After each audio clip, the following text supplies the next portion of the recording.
D K Shivakumar ಪಾಪ ನಮಸ್ತೆ ಸದಾ ವತ್ಸಲೆ ಮಾತೃಭೂಮಿ ಅನ್ನೋದು ಬಿಟ್ಟು ನಮಸ್ತೆ ಸೋನಿಯಾ ಮಾತೆ ಇಟ್ಲಿ ಕಾ ಪುತ್ರಿ ಅಂತ ಹೇಳಿ ಮಾತಾಡಿದ್ರೆ ಪಟಕ್ಕನೆ ಅವನು ಸಿದ್ದರಾಮಯ್ಯ ತೆಗೆದು ಸಿದ್ದರಾಮಯ್ಯ ಮಾಡಿಬಿಡಿ. ಇದು ಯಾರನ್ನ ಡಿ ಕೆ ಶಿವಕುಮಾರ್ ಮುಖ್ಯಮಂತ್ರಿ ಮಾಡ್ತೀವಿ ಸೋನಿಯಾ ಗಾಂಧಿ.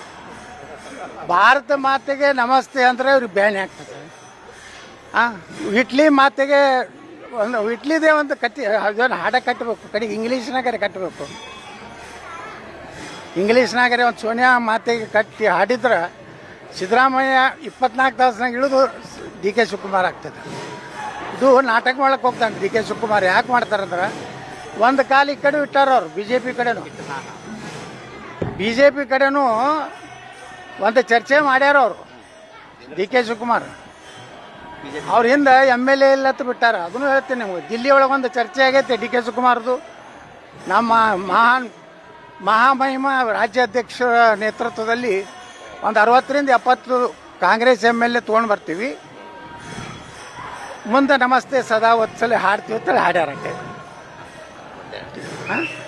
ಹೊಂದಾಣಿಕೆ ಮಾಡ್ಕೊಳಕ್ಕೆ BJP ಜೋಡ. ಈಗ ಹಿಂದ್ಗಡೆ ನಮ್ಮ ಇಂಟು ರಿಪೋರ್ಟ್ ಐತಿ ಏನಂದ್ರೆ ಡಿ ಕೆ ಶಿವಕುಮಾರಿಂದ 12ರಿಂದ 13 ಮಂದಿ ಇಲ್ಲ, ಎಲ್ಲ ಸಿದ್ದರಾಮಯ್ಯ ಕಡೆ ಅದಾರ ಹೋಯ್ತು ರಿಪೋರ್ಟ್. ನನಗೆ ನಮ್ಮ ಪಾರ್ಟಿ ಒಬ್ಬ ಹೈಕಮಾಂಡ್ ಅವ್ರು ಕೇಳಿದ್ರು, ಪಾಟೀಲ್ ಜಿ आपको कितना डी के शिवकुमार के साथ है ये? तो ना है 10-12 है, वो भी BJP के साथ आए तो एक भी नहीं आएगा ताने अंदर BJP ಬರ್ತಿರೋ ಜೋಡ ಬಂದ್ರೆ ಅವು आपका सही ये है, करेक्ट है आपका.